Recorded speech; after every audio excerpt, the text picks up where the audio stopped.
할렐루야. 주말도 하나님의 말씀으로 시작하시는 여러분 위에 하나님의 은혜와 평강이 있기를 축복합니다. 오늘 우리가 함께 통독할 하나님의 말씀은 베드로전서 1장부터 5장까지의 말씀입니다. 베드로전서는 흩어져 살아가며 고난을 겪고 있던 성도들에게 어떻게 믿음을 지키며 살아가야 하는지를 권면해주는 내용을 담은 편지입니다. 베드로전서 1장에서 베드로는 먼저 성도들의 정체성을 다시 일깨워줍니다. 우리는 썩지 않고 더럽지 않고 쇠하지 않는 산 소망을 가지고 살아가는 사람들이라는 것이지요. 그래서 우리는 고난 속에서도 더욱더 순수한 믿음을 가질 수 있다고 가르칩니다. 그리고 베드로전서 2장으로 넘어가면 그 정체성이 삶으로 어떻게 나타나는지를 구체적으로 설명해 줍니다. 성도는 택하신 족속, 왕 같은 제사장, 거룩한 나라라는 것이지요. 그렇기 때문에 성도들은 세상 속에서 다르게 살아가야 합니다. 삶의 태도와 행동이 복음을 드러내야 하기 때문입니다. 베드로전서 3장으로 넘어가면 관계 속에서 더 구체적으로 드러나는 믿음에 대해 다룹니다.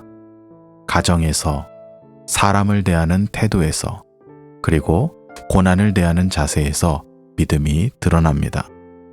특히 베드로는 선을 행하다가 받게 되는 그 고난이 복된 것이라고 가르칩니다.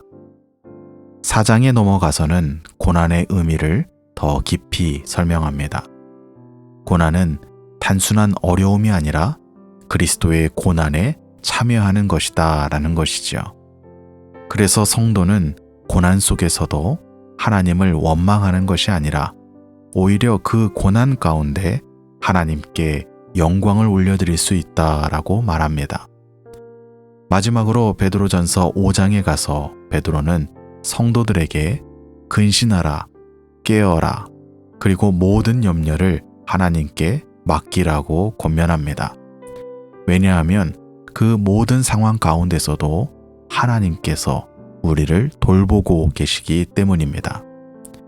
베드로전서는 고난에 대해 여러 번 이야기하지만 이것은 단순히 힘들다는 그 상황에 대한 이야기를 하는 것이 아닙니다.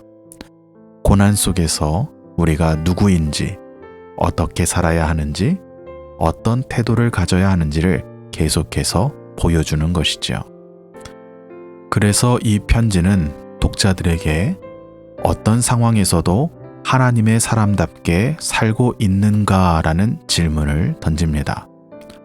고난은 믿음을 무너뜨리는 것이 아니라 오히려 믿음을 드러내는 기회가 됨을 기억하시기를 축복합니다. 오늘 통독 본문 가운데 함께 묵상하실 말씀은 베드로전서 1장 6절과 7절의 말씀입니다. 베드로전서 1장 6절에서 7절까지의 말씀입니다.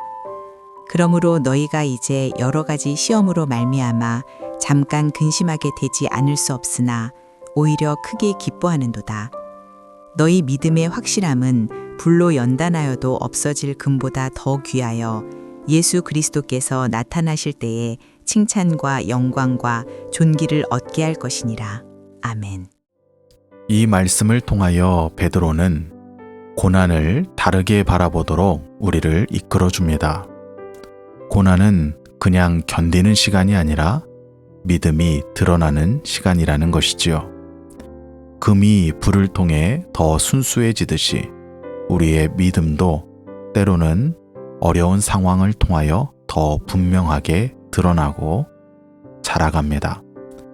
그래서 중요한 것은 고난이 있느냐 없느냐가 아니라 그 고난 속에서 내 믿음이 어디를 향하고 있는가입니다. 오늘 우리에게 주어진 하루 가운데에서도 작은 어려움과 예상하지 못한 상황들을 만날 수 있습니다. 그럴 때 그 상황을 단순한 문제로 보지 말고 믿음을 드러낼 기회로 바라보기를 축복합니다.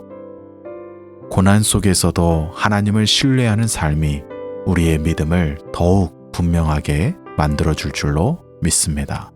함께 기도하시겠습니다. 살아계신 아버지 하나님, 감사합니다.